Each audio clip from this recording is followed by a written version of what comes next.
Bueno, buenas tardes. Venimos desde temprano tratando de pensar y de repensar y de pasar por el corazón todo lo que vivimos en este momento histórico y cultural, sobre todo de nuestros pibes y pibas, ¿no?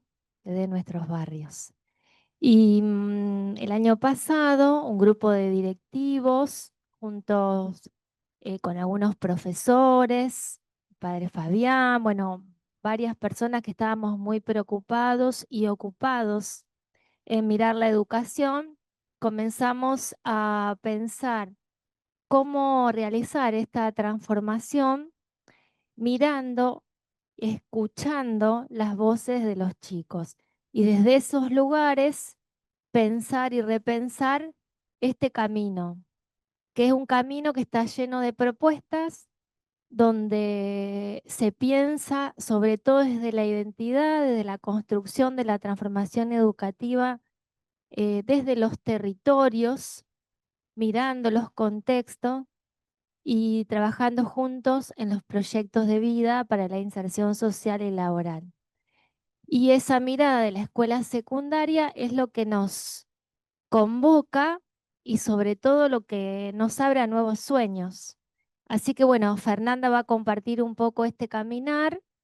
Ella lo va a hacer, por supuesto, desde su sabiduría y desde el corazón. Y también representando las voces de todos los que fuimos caminando en este tiempo y estamos deseosos de seguir caminando desde este lugar. Buenas tardes. Bueno, em, como dijeron, mi nombre es María Fernanda Otero. Soy directora del Colegio Don Bosco de Barrio Ludueña, acá en la ciudad de Rosario. Me siento hoy, pensaba esta mañana que compartir y decía, me venía la metáfora, la imagen del iceberg, ¿no? Vieron que el iceberg se ve la puntita de afuera y de abajo del agua está la mayor cantidad. Bueno, yo me siento un poco así hoy, porque si bien estamos Sandra y yo acá, en realidad somos un montón los que estuvimos pensando esto y que nos venimos reuniendo y bueno, trabajando sobre estos temas. Siento también que es un iceberg porque hoy traemos un proyectito así como acabado, como finalizado, pero en realidad es un proceso que lo venimos gestando hace tiempo, cada uno y cada una en su lugar, y que lo seguimos pensando y que no está cerrado, que está abierto a seguir pensándose y a seguir construyéndose con otros. Lo siento un iceberg porque si bien voy a hablar 15 minutos, le juro, no más de eso, em, es para seguir conversando, ¿no? Son muchos años de reflexión que vienen acá a traerse un poquito como a abrir el corazón y a compartir, pero la idea es que sigamos repensando, porque en el fondo lo que subyace, no solo obviamente que es la cuestión de las adicciones y cómo acompañar la vida de los pibes y de las pibas, sino cómo repensar la escuela secundaria. Nuestra hipótesis de fondo es que no estaríamos funcionando muy bien como escuela secundaria, porque si no, no tendríamos los números que tenemos, no tendríamos los fracasos que tenemos y no tendríamos las situaciones que acompañamos a diario y que no les tengo que explicar todas las cosas que pasan y que viven en la realidad. Entonces, es como un granito más, un puntito más para seguir pensando en profundidad qué escuela secundaria queremos, qué educación queremos como sociedad y bueno, cómo construir desde nuestro lugar a una vida más digna para cada uno y cada una. Eso es lo que nos sostiene. ¿Quiénes participamos de pensar esta red de escuelas en contexto de extrema vulnerabilidad? Hay gente de Tablada que participó, bueno, estamos en Ludueña. Acá ellos juegan con ventaja, porque Padre Misericordioso tiene presencia en toda la ciudad, digamos. Ellos están en Las Flores, están en Tablada, están en un montón de barrios. Ellos juegan con mayor, pero tenemos Empalme, Ludueña, Tablada, Las Flores. Barrio La Boca, ellos le dicen Barrio La Boca a los maristas, pero nosotros lo conocemos como Villa Banana, es más o menos lo mismo, ¿no? Barrio La Boca. Ah, Barrio Banana, ahí está. Se darán cuenta que coincide en el mapa con los lugares donde mayor problemática de consumo y de violencia derivada del narcomenudeo hemos visto y tenemos en estos últimos años en la ciudad. ¿Por qué recalco de dónde somos? Porque también lo decía Sandra y lo decía Fabián. Yo creo que la riqueza de esta iniciativa tiene que ver con que estamos ahí, digamos, somos los que vamos a la escuela todos los días y no es que nadie nos vino a contar o desde la facultad decirnos qué teníamos que hacer. fuimos construyendo con los compañeros y las compañeras la respuesta que podíamos dar con el sistema que tenemos, y hay cosas en las cuales el sistema nos juega en contra. Entonces, por eso pensamos una nueva propuesta. ¿Cómo hacer que los pibes no queden afuera de la escuela? ¿Cómo hacer que los pibes aprendan más, aprendan mejor y, digamos, puedan recibirse? Porque también tenemos bastante bajo nivel de egreso. Entonces vemos que nuestros pibes y nuestras pibas en los barrios les cuesta ir a la escuela, les cuesta permanecer en el sistema educativo, o al menos así tal como está planteado, teóricamente en 5 años o 6 años, y les cuesta recibirse. Entonces, ¿cómo hacer para que la escuela pueda alojar esa diversidad, pueda sostenerlos y pueda garantizar aprendizajes significativos y socialmente relevantes, que les permitan una inserción laboral, ser ciudadanos críticos o acceder a estudios superiores, según cada uno quiera o pueda elegir? ¿Desde dónde partimos, digamos, de algunos supuestos para pensar esta red? Primero desde la educación popular, y acá tengo que rescatar y agradecer la presencia de Patricio Bolton, que es un pedagogo que ha acompañado mucho la vida de escuelas populares en toda la Argentina. Y bueno, él nos ayudó un poco a darle forma. Los docentes somos como muy catárticos, ¿vieron? Cuando nos reunimos empezamos a quejar que el ministerio, entonces Patricio es como que nos ayudó a ordenar nuestros pensamientos, nuestros diagnósticos, nuestras percepciones y darle forma de proyecto. Después, acá dentro de la red formamos parte de escuelas públicas y escuelas privadas. Pero lo que sí tenemos en común es que todos estamos en barriadas, en contextos de extrema vulnerabilidad. Y acá empezamos a desarmar un poquito algunos mitos, ¿no? Que la educación privada es no sé qué para ricos y la educación pública es para los pobres. No, acá nos encontramos todos, todos trabajamos en barrios más vulnerables, todos tenemos ese acento en lo popular.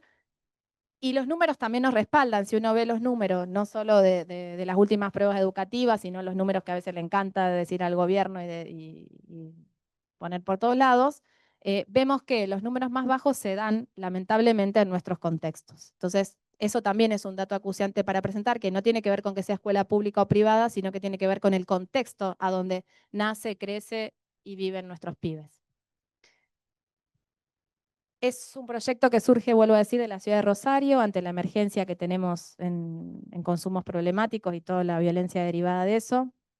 Pero en realidad podría pensarse para cualquier barriada o cualquier periferia de una gran ciudad de cualquier lugar de nuestro país. De haya una gran ciudad y haya barriadas o barrios aislados, digamos, periféricos, podría pensarse en esos contextos.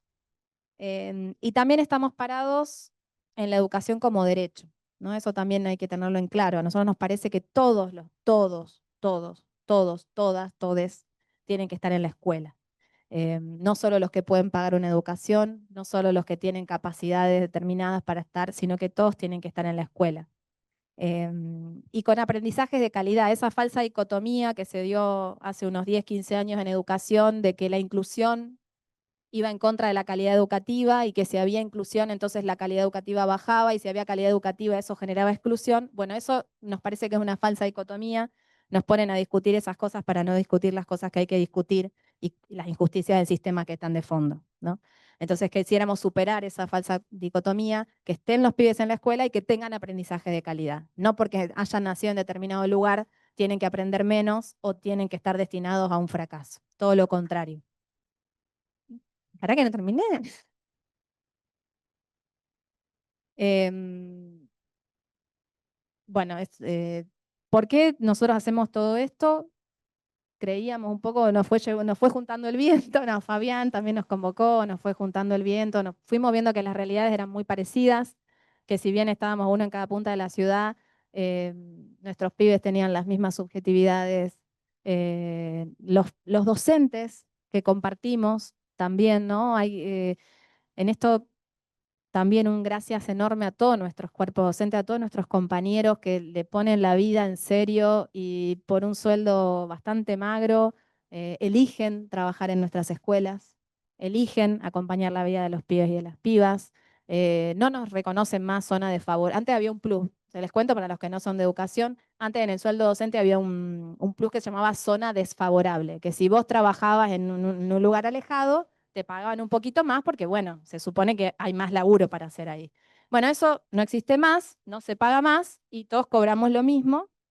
Entonces digo, es para resaltar el compromiso de nuestros compañeros docentes, que todos los días con el barro hasta la rodilla, el colectivo que no viene nunca, la lluvia, el frío en las aulas, el calor de la chapa abajo en el salón, y las balaceras y todos los imponderables que ustedes quieran, puedan elegir, siguen ahí, ¿no? Entonces eso también es para reconocer. Y este proyecto tiene muchas voces de docentes, porque si bien inició con algunos directivos que nos juntamos, hemos convocado a muchos compañeros y también tiene la riqueza esa, ¿no? De pensarlo desde los que están en las aulas, no desde la teoría, si bien también hay académicos que después nos dieron su mirada, antropólogos, sociólogos que también nos ayudaron a mirar un poquito, pero en realidad surge desde, no me gusta la palabra territorio, pero surge, digamos, desde los que estamos ahí en el barrio. Me gusta más el barrio que el territorio, pero bueno, sé que se dice territorio, pero estamos ahí. Em, ¿Alguna aclaración? Trabajamos en la cuestión de adicciones, trabajamos en los consumos problemáticos, pero nuestra mirada es más desde lo preventivo, ¿eh? Tenemos ciertamente muchos estudiantes que están en una situación de consumo problemático y que acompañamos, pero nuestro abordaje, o por lo menos la propuesta que venimos a presentar ahora, no es terapéutica. Yo sé que la diversidad de los paneles, hay otros que son, acá veo un montón de especialistas en lo terapéutico, nosotros queremos ir más hacia la prevención. Por eso lo planteamos desde el secundario. Estamos viendo, lamentablemente, que los narcos nos disputan a los pibes cada vez a edad más chica, no solo baja el consumo, sino que están entrando en las redes delictivas primer año, digamos, o sea, cada vez más chico. Entonces nos parece sumamente importante que tengamos todas las herramientas para llenar de sentido la vida de estos pibes y que no sea una opción, digamos, una vida corta, llena de no sé qué, sino que puedan tener otro proyecto de vida, ¿no? Eso también es como algo que nos, nos- nos alertó y nos pone en marcha. Algo que se desprende del nombre, pero en realidad es una definición conceptual muy interesante, es que no estamos pensando una escuela para los pobres. Yo siempre digo, no quiero un gueto para los pobres. Esta es la escuela para los pobres, esta es la escuela para los ricos.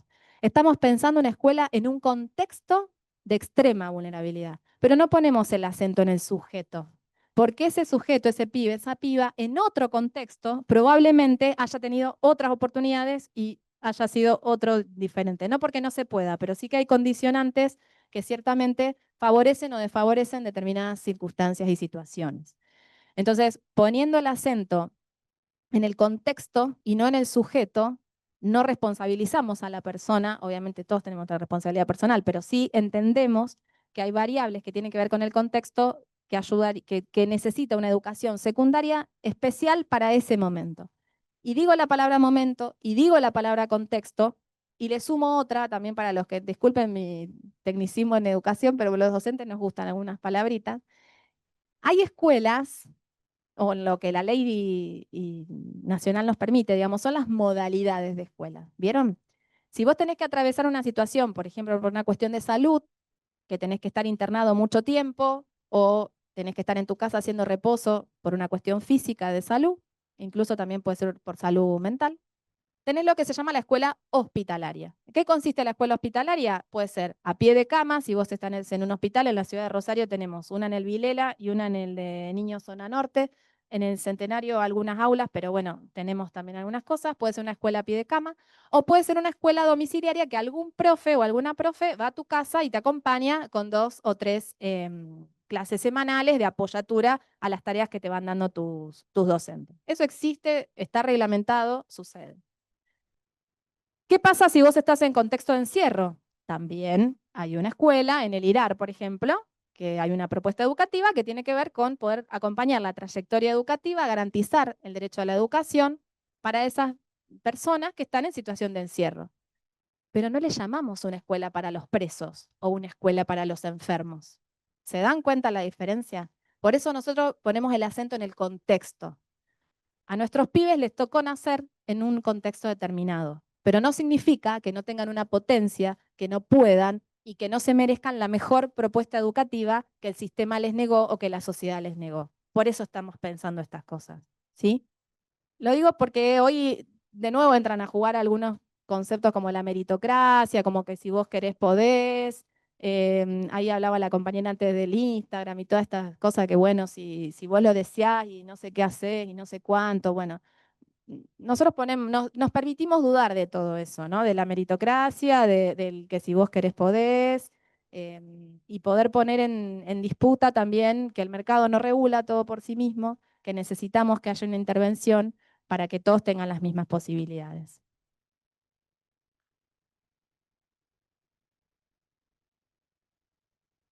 Ah, bueno, dale. Em, Nosotros tomamos mucha apoyatura en la Ley Nacional de Educación. La Ley Nacional de Educación establece que el secundario es obligatorio, lo repito, obligatorio. No puede ser que haya pibes y pibas de nuestra escuela que no hayan terminado el secundario. Y los números que tenemos y que vemos alrededor nos demuestran todo lo contrario. Entonces nosotros creemos en esa ley, creemos que es necesario y debemos garantizar el derecho a esa educación secundaria a todos los pibes y las pibas. ¿Por qué? Esa ley, más allá de la obligatoriedad, tiene como dos objetivos. Primero, generar ciudadanos críticos y democráticos, es decir, formar para una ciudadanía crítica y democrática. Y segundo, como dije antes, formar o para estudios superiores o para el trabajo. Hoy vemos que los que terminan solo en secundario está complicado, ¿no? No solo el mundo del trabajo, el mundo de la educación superior, y vemos después fracasos también en algunos de nuestros egresados que logran insertarse en estudios superiores. Y bueno, queremos que sean ciudadanos críticos y democráticos, obviamente. Entonces, en ese sentido, lo consideramos como una apoyatura muy fuerte.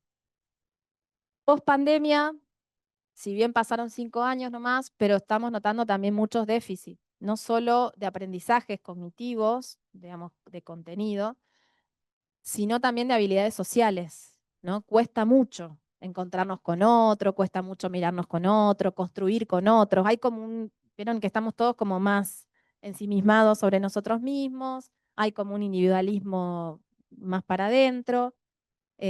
Recién la compañera anterior hablaba, bueno, de los porcentajes de la desocialización que fomentan las redes y hablaba de un numerito cada año, como que todos nos vamos desocializando. Y uno de los objetivos centrales de la escuela, o por lo menos cuando se pensó allá por el siglo XIX, tenía que ver con la socialización. Y convengamos que son uno de los pocos lugares en donde las escuelas seguimos construyendo lo comunitario, ¿eh? Seguimos construyendo lo colectivo. Hoy socialmente hay como un discurso imperante de ataque a todo lo que sea construcción colectiva y comunitaria, ¿no? Se ven interpelados, acá veo compañeros de los sindicatos, se ven interpelados los partidos políticos, se ven interpelados los movimientos sociales con la corrupción y no sé cuánto, las organizaciones barriales, vecinales, clubes. Cuesta mucho sostener un club de barrio, cuesta mucho sostener una vecinal. Es algo que nos pasa, digamos, nos atraviesa y nos parece que las escuelas, que nuestro objetivo, o digamos, nacimos un poco para eso, para la socialización, para construir lo comunitario, podríamos ser como un pequeño farito en donde poder volver a reconstruir esos tejidos sociales que lamentablemente post pandemia se han ido deteriorando cada vez más. Eh, Creemos que es la única, digamos, o sea, estamos convencidos de que nadie se salva solo. No solo en cuestiones de adicciones que son las que nos convocan acá, en general, digamos, como seres humanos, estamos convencidos que el trabajo con otros, que el trabajo en red es lo que nos sostiene, nos da sentido y potencia todas las acciones que podamos hacer, digamos, ¿no? No son tiempos, eh, ¿cómo es que decía? De llaneros solitarios o de Superman, sino que son tiempos de seguir construyendo y apostando a lo colectivo, porque es lo que nos va a permitir generar las propuestas con mayor sentido. Bueno, ya hablé de la violencia. Concretamente, Fernanda, a ver, deja de hablar tanto y vamos a lo que, al plan de acción, a lo que pensamos. ¿Qué pensamos? Primero pensamos un reconocimiento a todo lo que se viene haciendo. No es poco lo que hacen nuestras escuelas. Cuando nos encontrábamos y compartíamos experiencias, realmente hacemos un montón. No es por hacer autobombo, pero realmente tenemos compañeros docentes, familias que apuestan, un montón de gente que trabaja. Pero bueno, veía ahora el documento de los obispos, este que salió en estos días sobre la drogadependencia. Y a veces queda mucho destinado en la voluntad o en la opción de cada uno y de cada una. Y cuando esa voluntad se termina o por determinadas circunstancias no puede estar más, no hay otra cosa, digamos, ¿no?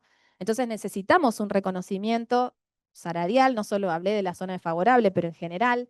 En el secundario puntualmente la concentración horaria es muy difícil para un docente que tiene 6 escuelas, 574 alumnos por año, sumarse a un proyecto institucional, acompañar la trayectoria de los pibes, conocer a la familia y organizar. Es muy difícil, no te da el cuerpo.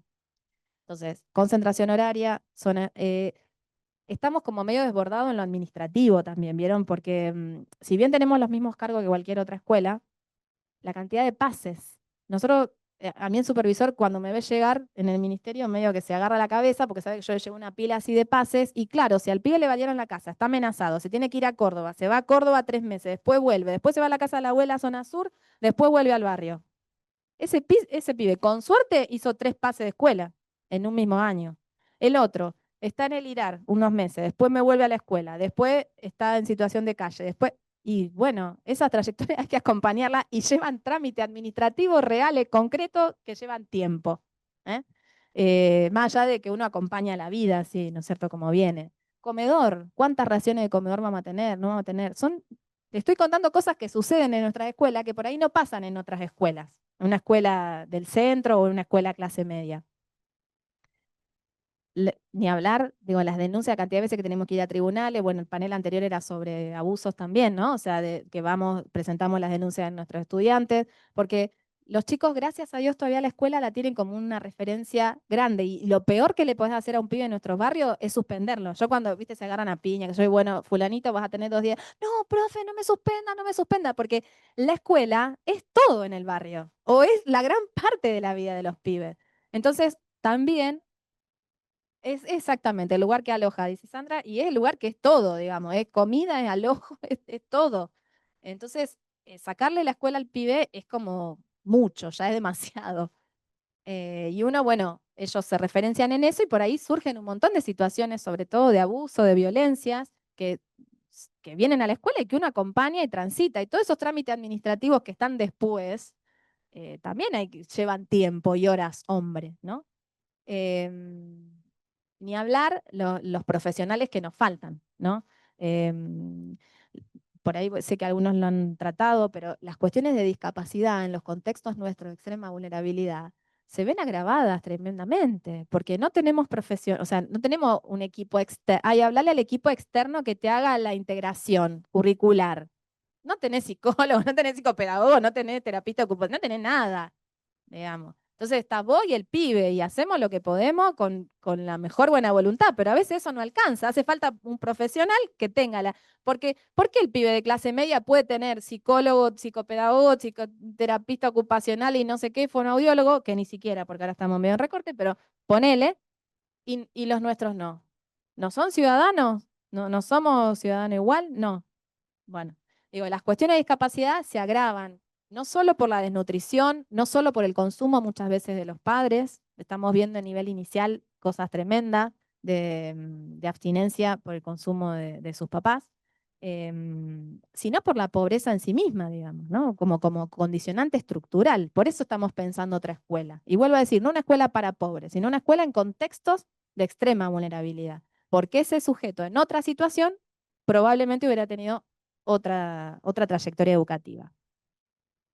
Otra cosa que van a ver, que para nosotros es un irrenunciable, es el trabajo en red con otras instituciones. Es lo que hacemos siempre. Vieron que los que estamos en estos, en estos lugares no sobrevivís si no trabajas en red con otros, porque la problemática es tan grande y tan acuciante que sí o sí tenés que ponerte en contacto con el otro, porque solo no podés. Y a veces hay hay trabas burocráticas que no te permiten o que hacen que la red sea con agujero bastante grande, ¿viste? No un entramado chiquitito donde el pibe lo podamos contener, sino son entramados re grandes que el pibe se te escapa ahí por el medio. Pavada, les voy a decir, pero que a nosotros nos complica la vida. Apto físico para educación física. El Ministerio de Educación nos exige que todos los años, con buen criterio, digo, buen tino, un chico presente un certificado donde dice que es apto para hacer ejercicio físico acorde a su edad. Punto. Pero si el centro de salud no le da el turno, ¿cómo le voy a exigir yo eso al pibe? que tienen obra social y que pueden ir a hacer el circuito, que a lo mejor pueden llegar a ser mis hijos de clase media en determinado sanatorio de la ciudad. Creo que no llega al 5% de mis estudiantes. El 95% está en la salud pública y no hay turnos en los centros de salud. No hay médicos directamente. Porque hablo con la directora y le digo, che, necesito turno para los chicos, para el apto físico, y me dice, sí, Fer, pero no tengo. Vacunas. Nosotros, con mucho esfuerzo y mucho amor, armamos un viaje, a veces a las cataratas, a veces al mar, a veces para quinto año Bariloche. Bueno, juntamos plata todo el año, vendemos, no sé, de todo. El año pasado íbamos a las cataratas, claro, queríamos la vacuna de la fiebre amarilla. ¿Dónde se pone alguna fiebre amarilla? En el Carrasco.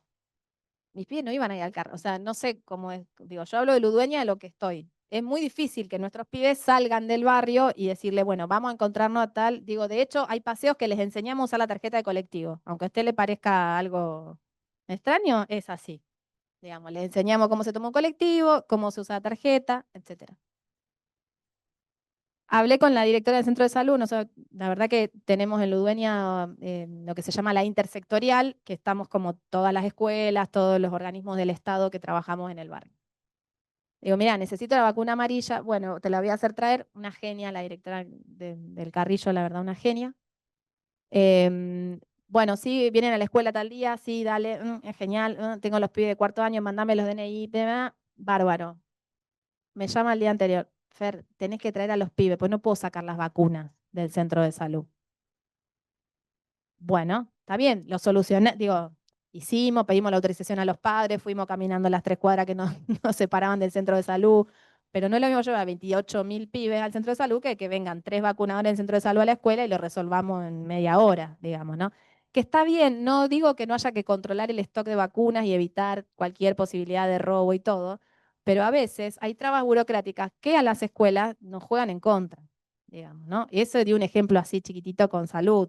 Les puedo hablar de la municipalidad, por ejemplo, para ir a usar los... Yo no tengo equipos de robótica en mi escuela, pero damos robótica, pero no tengo los equipos físicos, entonces tenemos que ir a otros lugares a usarlo. La Municipalidad de Rosario, una buena política pública, tiene puntos digitales en cada uno de los centros de distrito. Hace 1 año y medio que estoy hablando con el director de tal, con el director de cual, con el qué sé yo, para que mis pibes puedan ir una vez al mes a usar el punto digital, que cualquier ciudadano de Rosario debería poder usarlo y no lo podemos lograr, digamos, ¿no? Entonces, a veces hay cuestiones que son administrativas, que son burocráticas, que impiden el desarrollo de pensar un proyecto pedagógico un poquito más inclusivo, más integrador y de más justicia curricular. Y después también pensamos dentro de las estructuras que nos permitan conveniar a las escuelas con otras organizaciones del barrio. Nosotros, por ejemplo, les cuento lo que soy, digamos, ¿no? Lo que tengo. En Ludueña hay mucha práctica muralista, es decir, hay muchos artistas de murales. Pues ustedes si van al barrio van a ver en muchos espacios públicos murales. Hay mucha riqueza del barrio en cuanto al arte, a ese tipo de arte. Hay muchos muralistas que se dedican a eso también como profesión. Yo podría conveniar tranquilamente que mis pibes vayan a un taller de mural y hacerlo, o que vengan a hacer, y a veces quedan la buena voluntad, ¿no? Te ponen trabas, no, que si va a ir una persona que no, bueno, está bien, pero a veces nuestras escuelas, en determinados contextos, necesitaríamos otro régimen burocrático, no digo desconocer las leyes, no digo tener todo lo seguro en regla, no estoy diciendo eso, pero que nos permitan acompañar la vida y acompañar las riquezas que tenemos en los barrios, ¿no? Em, Otra cosa que van a ver también es, parece una utopía, pero debería ser real, o por lo menos equipos que garanticen el paradigma de protección integral de derechos. Digamos, nosotros trabajamos con derechos de los niños, niñas y adolescentes, y la verdad es que no encontramos equipos que nos garanticen esa protección integral. Te llaman del tribunal porque si vos hiciste una denuncia por abuso, entonces me pasó, todas las cosas que les cuento son reales, no están exageradas ni nada. Me llama al tribunal. Señora directora, sí. ¿Usted vino a declarar porque tal denuncia de abuso bla, bla, bla, en el circuito íntimo? Sí. Le digo, pero eso fue el año pasado. Sí. La chica se cambió de escuela en febrero. O sea, yo hice la denuncia en el año pasado, pero en febrero se me cambió de escuela. Ah, porque acá tenemos un número de teléfono y no nos responde. Y sí, la realidad del barrio es que cambian de celulares cada 2 meses. Entonces, digamos, sí, sí, le digo. pero no es más alumna mía. Ah, pero usted me podría decir la dirección está Navarro, no sé cuánto, bueno, porque claro, en los pasillos hay una sola dirección y viven 700 familias. Es nuestra realidad, o sea, y vos me decís, ay, me mentiste en la dirección. No, no te mentí en la dirección, es esa la dirección, pero tiene que ir el trabajador social o el oficial, no sé, o quien sea, a fijarse dónde es la casa, porque es así, no te estoy mintiendo, digamos, hay otro, y no funciona el paradigma de protección integral, porque esos niños quedan perdidos en el sistema, digamos, y uno hace a lo mejor los reclamos administrativos que hay que hacer y para que, bueno, no, vamos. Entonces, equipo donde funcione el paradigma de protección integral y, por último, pero no menos importante, condiciones materiales. ¿No? Hablé del compromiso de nuestros docentes y de nuestros estudiantes y de la familia, pero se hace muy difícil a veces, con aulas que se te llueven. Nosotros cuando llueve, ya saben los chicos cómo tenemos que cambiar los bancos de lugar porque el que está bajo de la gotera se tiene que cambiar. El pizarrón que no se ve nada porque está hace 25.000 años, digamos, y es todo que recae en la comunidad. O sea, nosotros vendemos los pollos para comprar la pintura para las aulas, vendemos los pastelitos para, digo, como todo, o sea, acá los que estamos más o menos nos conocemos y sabemos que todos hacemos, o sea, le ponemos la mejor, pero hay cosas que tiene que garantizar el Estado que en este momento no se están garantizando, o por lo menos las escuelas que formamos parte de, de esta red, cargos, ¿no es cierto? Cosas que son como imprescindibles. Así que bueno, este es un poco lo que pensamos, lo que estuvimos soñando, lo que estamos caminando ya. No es una idealización, una entelequia solamente, sino que lo estamos llevando adelante con la fuerza de voluntad nuestra, digamos. Necesitaríamos otras alianzas de organizaciones públicas y privadas que nos puedan garantizar todos estos sueños que lo dejamos a los chicos que hablen.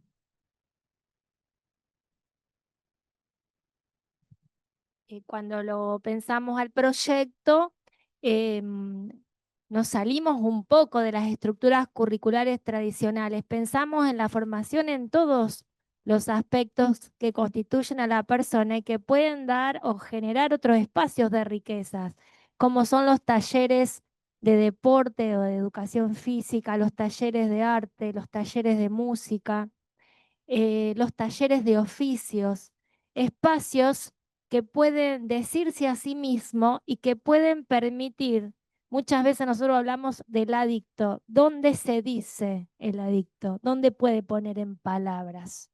Y hablamos de todas las cuestiones que atraviesan la vida. Entonces pensamos en una educación sumamente integral e inclusiva, pero sobre todo que asegure y garantice estos procesos de vida. Creemos que es la única manera de que la transformación educativa sea certera. Sí, yo no hablé de las didácticas, también pensamos como didácticas diferentes, ¿no? Que trasciendan la formación enciclopedista que tenemos hoy en el secundario y que a veces un pibe es un genio en cómic y en murales y hace un montón de cosas, pero si geografía no supo tal cosa y a lo mejor se queda porque repite con 3 materias. Entonces también esos son condicionantes del sistema que hacen a las trayectorias y a los fracasos de los pibes y de las pibas que el sistema como que nos encorseta, digamos, y no podemos salir de eso. Decir, yo te quiero aprobar porque te quedaste por 3 nomás, pero no puedo, digamos. Entonces, esas cosas son las que estamos como queriendo cambiar, ¿no? Pensar estructuras, no sé si la palabra es más no me gusta la palabra flexible, pero sí más flexibles que nos permitan acompañar la vida de los pibes y de las pibas y que nos permitan sostener las trayectorias educativas. ¿Eh? Proyecto educativo Escuela Comunitaria para la Vida. Escuela Comunitaria para la Vida, una escuela con sentido para nuestras chicas y chicos. Un proyecto educativo centrado en la vitalidad de los barrios y en la promoción de la vida digna, que parte de la conexión y articulación de la escuela con los territorios, sus organizaciones y su gente. Pretendemos desplegar didáctica para un currículum donde enseñamos y aprendemos para amar y cuidar la vida, con un estilo pedagógico y didáctico propio de la red de escuela comunitario popular, transformador, problematizador, dialógico, vital e integral. Se propone una renovada organización curricular del conocimiento que problematiza la realidad en núcleos vitales por centro de interés, con una pregunta significativa y crítica, una propuesta educativa de formación integral para la ciudadanía social, democrática y digital crítica. Propuestas educativas que acompañan la construcción de un proyecto de vida integral, personal, comunitario, vocacional y laboral. experiencia educativa de iniciación al trabajo digno, la pertenencia y participación activa en proyectos comunitarios de cuidado y sostén de la vida en todas sus formas. Un proyecto sostenido de acompañamiento, animación y formación de la comunidad, de educadores desde una gestión convivencial democrática de la escuela. Relación pedagógica de hospitalidad, alojamiento, cuidado y enseñanza. Queremos hacer la escuela que necesitan nuestros chicos y chicas hoy. ¿Te gustaría ser protagonista de este proyecto educativo?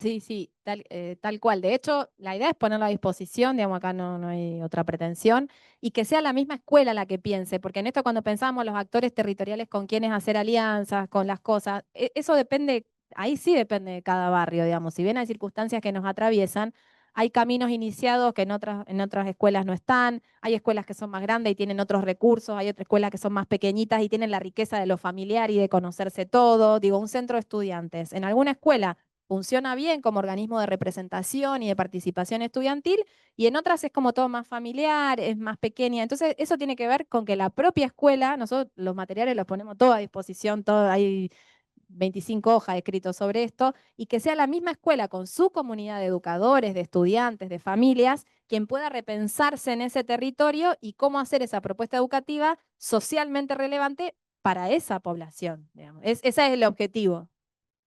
Exactamente, exactamente.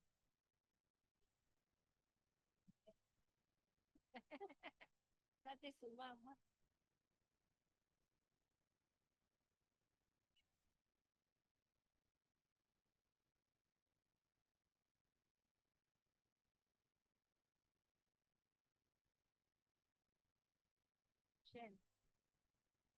El proyecto se está construyendo, así que todos los que se quieran sumar, bienvenidos sean.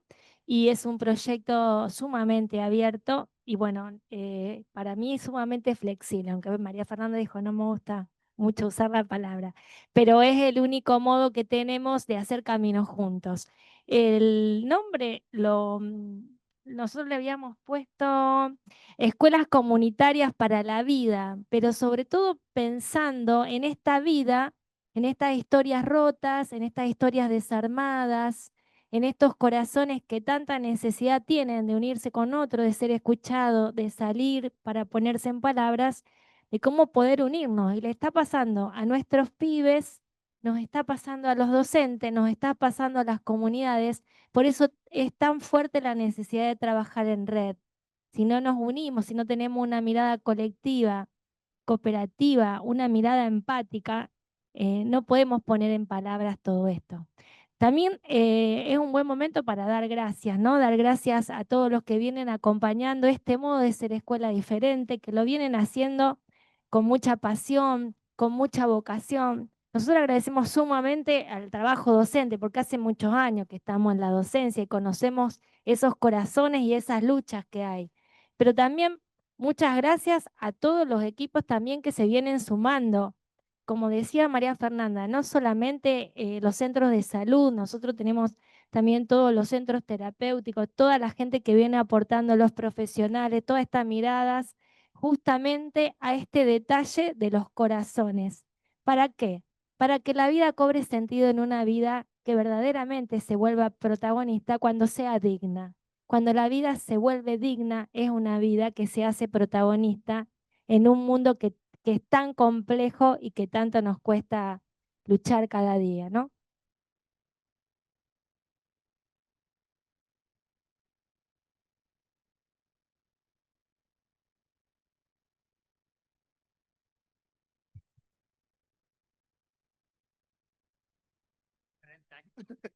Bien, Me gusta mirar así en internet experiencias positivas de gente que trabaja en situaciones similares a los nuestros.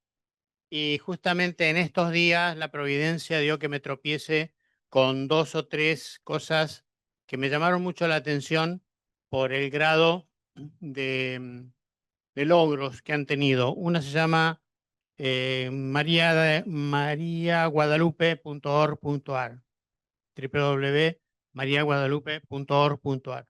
Son del Gran Buenos Aires y las experiencias que relatan ahí, la verdad, me entusiasmaron muchísimo y se parecen mucho a lo que hacemos nosotros. Después hay un título por ahí para googlear que dice que 2 escuelas argentinas entre las 50 mejores del mundo. 2 escuelas argentinas entre las 50 mejores del mundo.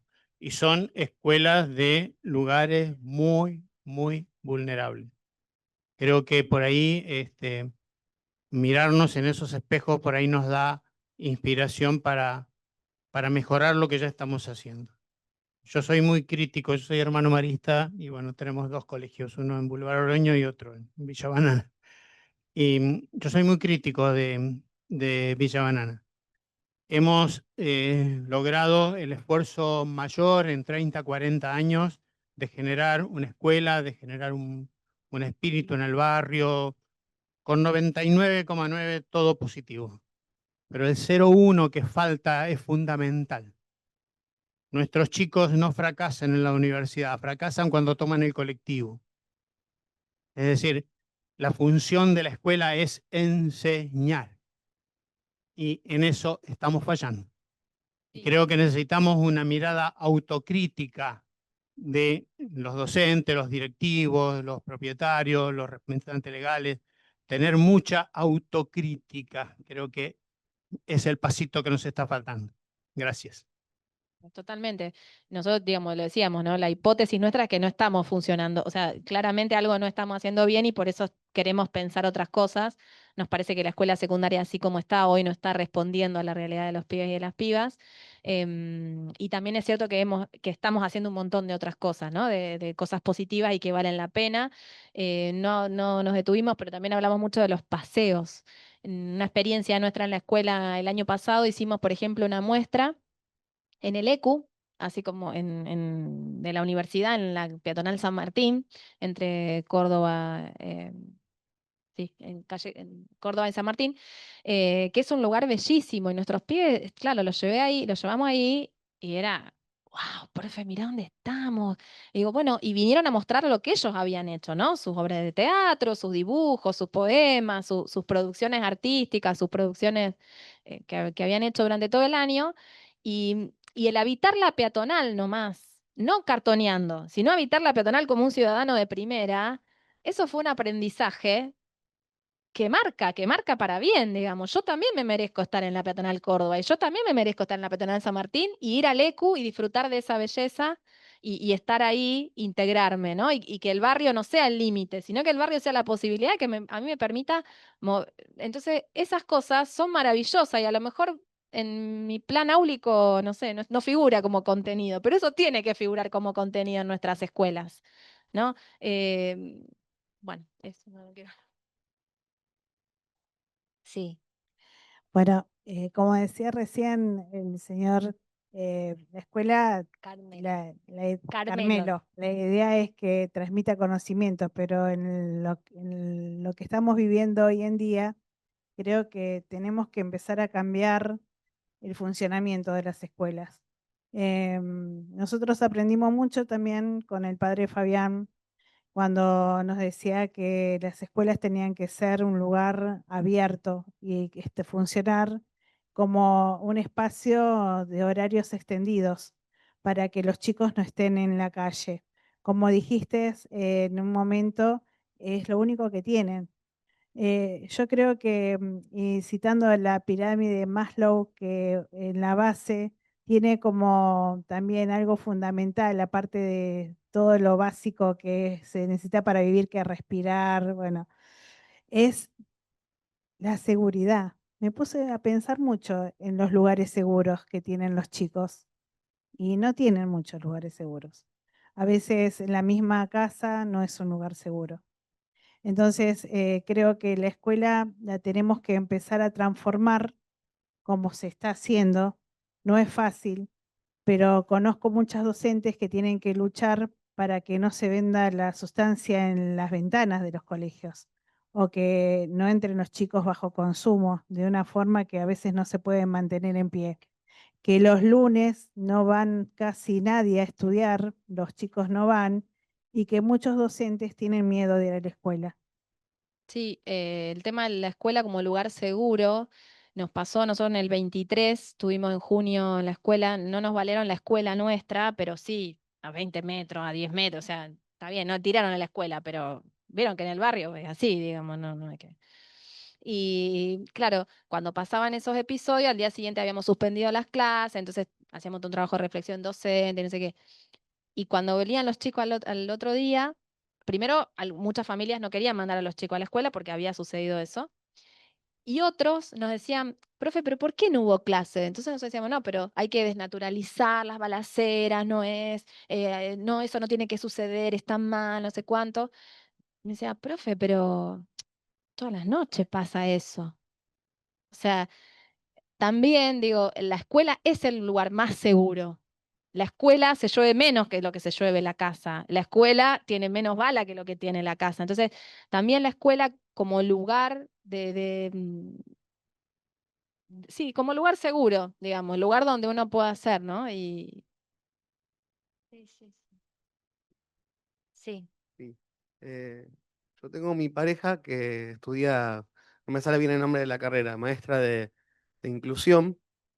Y ella, por ejemplo, bueno, y tengo a mi padre que es directivo de el Colegio Santa Margarita de Trabajó Tablada. con nosotros y es docente de la EMPA, forma parte de la red. Bueno, Sí. eh, y bueno, por ejemplo, muchas veces el mismo cuerpo docente, que también yo entiendo, mi novia es acompañante terapéutica y ella le tiene que adaptar el contenido de los chicos, que eso forma parte del personal de la escuela, de la gente encargada de inclusión, de la misma maestra. Muchas veces el personal docente también prefiere, mismo los excluye.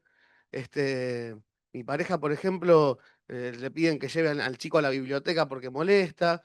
Este, yo ahí veo como que también una cuestión estructural de que estamos en un momento muy difícil, como decían, este, y muchas veces cuesta esto de la inclusión. Eh, ante toda estos limitantes que tenemos, este, yo noto que, bueno, que es muy difícil, dadas las circunstancias actuales, hasta en la misma formación del personal docente, que este trabajo pueda resultar bien. Mi novia hace 4 meses, ella trabaja en Cabin 9, que no cobra el sueldo. El nene está en IAPOS, por ejemplo. Entonces tenemos a personas trabajando bajo estas circunstancias. Y eso es lo que me parece terrible. En sí no era una pregunta, sino más bien una reflexión. es cierto, digamos, es una realidad que vemos a diario y como decía antes, las cuestiones de las discapacidades que son complejas en sí mismas para el sistema educativo, la inclusión en unas personas con discapacidad, en la pobreza se agravan aún más, digamos, porque no Claro. tienen el acompañamiento que necesitan, digamos. Entonces, se ven como más agravadas. Por eso hablamos de un contexto de extrema vulnerabilidad, no solo la pobreza, sino las cuestiones de discapacidad, las cuestiones de violencia, las cuestiones de consumo. O sea, hay un montón de cuestiones que agravan o complican lo que ya es complicado en sí mismo, ¿no? Es así. Gracias. Yo soy Silvia de Madres Territoriales. Quiero agradecer porque gracias a este sistema de inclusión, todos los jóvenes de Casa Resiliencia estudian. Han aprendido a tener compañeros, a compartir, a ponerse en una mesa y tener horas para dedicarle a inglés. ¿Quién iba a pensar que yo iba a estar estudiando inglés? Eso es maravilloso. Entre ellos se pasan una de nuestras operadoras, que es maestra de inglés, hay cosas que le enseña. Eso es maravilloso.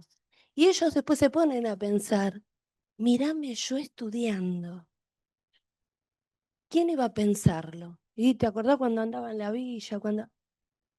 Eso es maravilloso. Pasan todos los días por la lata, donde todos los días hay balaceras. Y día por medio hay algún muerto. Pero ellos perdieron ese miedo. Ellos perdieron ese miedo. Se mueven todos juntos. Vamos a la escuela.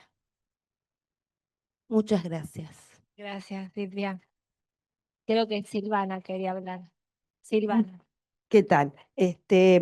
Bueno, en el mismo sentido y redundante la palabra sentido. Acá se está escuchando una propuesta, están haciéndonos, compartiendo con nosotros una escuela en donde tenga sentido estudiar, ¿no? Y el sentido lo da la presencia de equipos docentes que reconocen la labor que hacen, pero que también se atreven a soñar y se dan cuenta de las limitaciones de esa labor que llevan adelante. Entonces, acá yo voy a retomar la categoría de territorio, que es el lugar que cobra sentido la práctica educativa en este caso, pero también la práctica hospitalaria, la práctica de prevención, la práctica de atención. El territorio frente a un Estado, y voy a citar un fragmento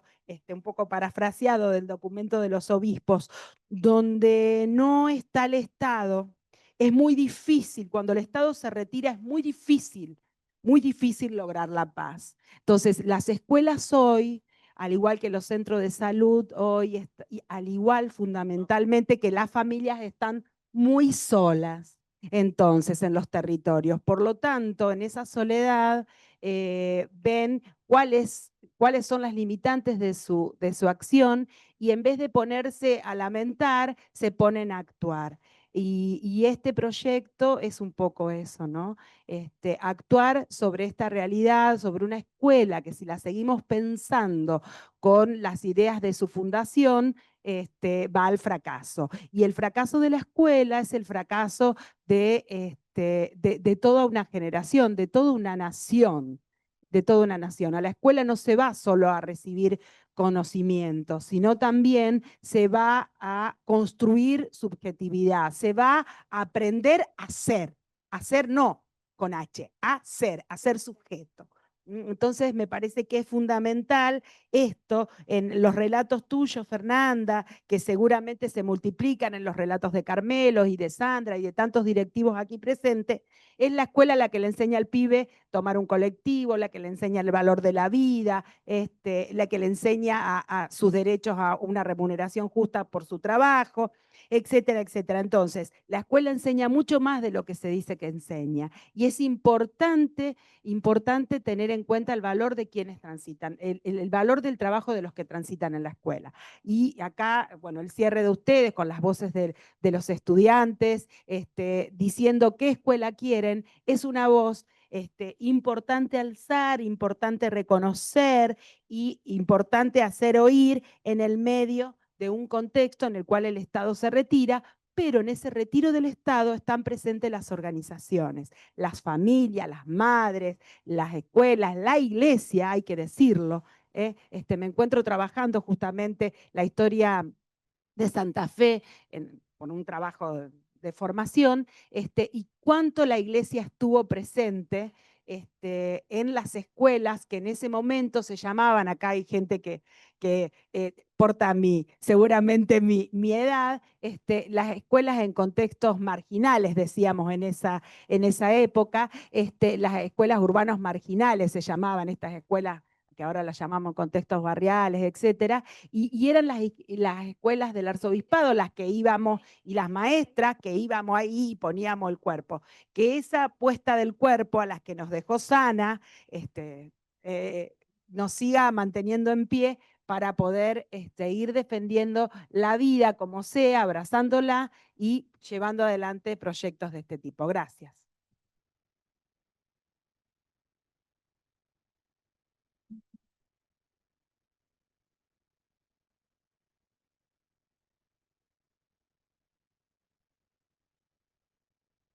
Se me vayan, chicas. No me abandonen, no me abandonen. Espera, no, un comentario más. Escuchándolas, bueno, acá las chicas me conocen, saben que soy vieja docente, ex docente jubilada de educación especial. Hay un marcado retroceso en esto, porque el análisis de los formatos escolares en las escuelas los discutimos antes de la ley 26.206, maravillosa que tenemos, que hay que recuperarla, leerla y releerla y aprendérsela.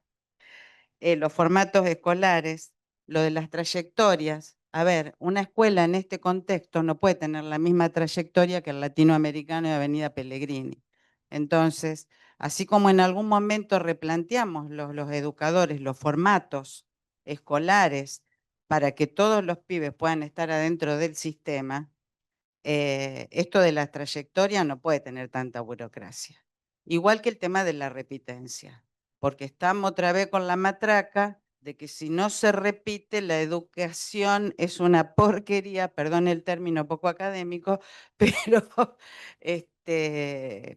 bueno, esto tiene que ver con las trayectorias. En un contexto así, de extrema vulnerabilidad, no podemos tener un formato tan encorsetado donde no miremos nada de esto. La verdad es para replantearlo dentro de las escuelas que están con esta problemática y también en las escuelas que no tienen esta problemática y también en los profesorados, porque si no, los que salen a educar con un formato que en algunos lugares parece que siempre estamos fracasando. Y cuando hay un potencial inmenso, inmenso en pibes, yo por suerte y gracias a que me han abierto las puertas el padre Fabián y en la comunidad, estoy haciendo un taller de educación no formal los lunes, donde todos los días, todas las veces, los lunes y los jueves, todas las veces que voy me sorprendo del caudal intelectual y de los aportes que tienen nuestros chicos, nuestros muchachos, y que han sido expulsados como cualquier cosa de las escuelas. Entonces, los formatos escolares para repensar las trayectorias y el tema de la repitencia que los deja fuera. Me parece que eso, y me sumo si me necesitan para ayudar, ya se lo dije a Fabián. Gracias.